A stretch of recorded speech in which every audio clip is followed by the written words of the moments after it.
Assalamualaikum warahmatullahi wabarakatuh. Pertama-tama yang kami hormati Bapak Firdaus Wajid selaku dosen pengampu mata kuliah Ulumul Hadis dan teman-teman yang saya banggakan.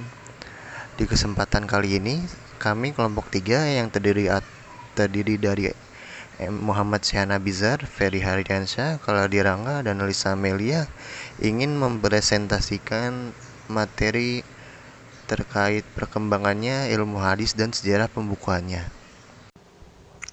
Pengertian ilmu hadis. Dari segi bahasa, ilmu hadis terdiri dari dua kata, yaitu ilmu dan hadis.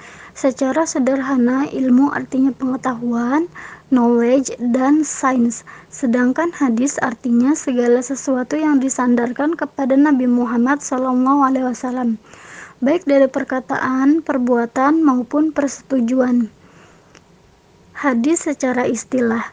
Ilmu hadis adalah ilmu yang membahas kaidah-kaidah untuk mengetahui kedudukan, sanad, dan matan, apakah diterima atau ditolak.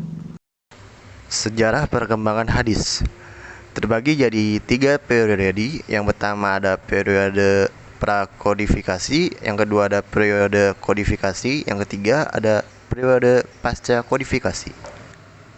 Periode prakodifikasi pertama di masa Nabi. Perkembangan hadis pada zaman Nabi sebenarnya berjalan dengan alamiah.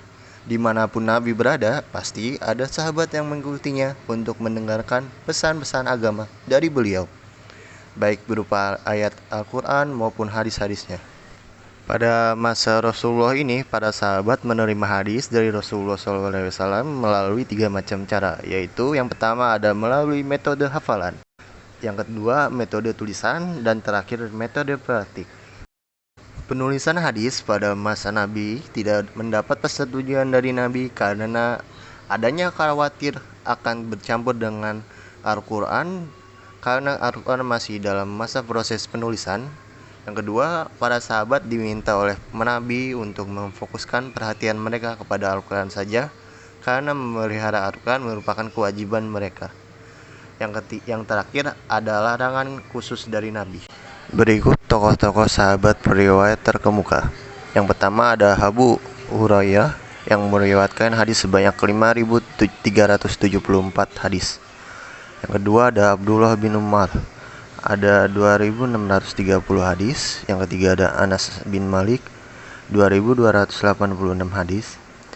Yang keempat ada Aisyah yang 2.210 hadis.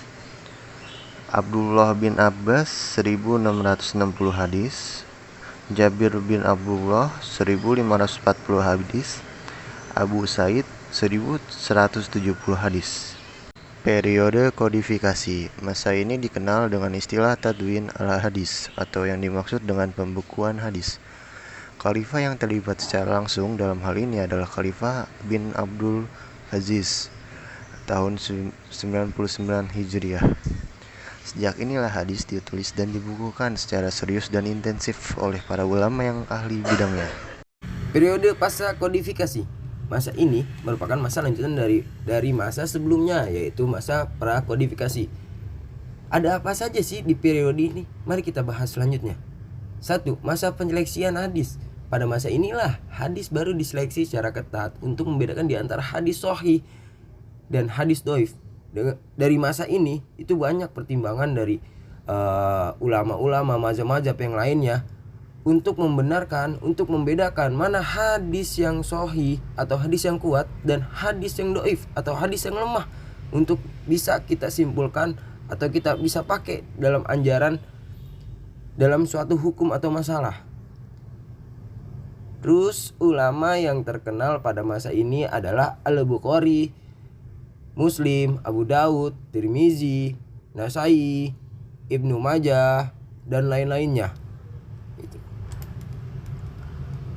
Masa penyempurna abad keempat.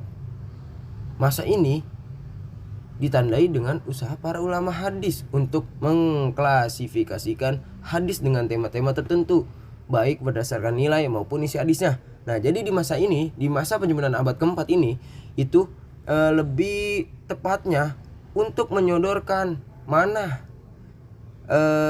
yang lebih tepat untuk dipakai di hadis ini, dan mana beberapa hadis dijelaskan itu ada di paling atas, ada hadis yang sahih, hadis yang kuat, terus ke bawah diurutkan menjadi hadis yang paling lemah itu. Jadi banyak tata caranya untuk penyempurnaan di abad ini itu, di masa-masa ini, di periode ini gitu ya. Terima kasih, mungkin cukup dari kami dari kelompok 3. Apabila ada kesalahan atau kebenaran, itu hanyalah datang dari Allah Subhanahu wa taala. Wabillahi taufiq wa hidayah. Wassalamualaikum warahmatullahi wabarakatuh.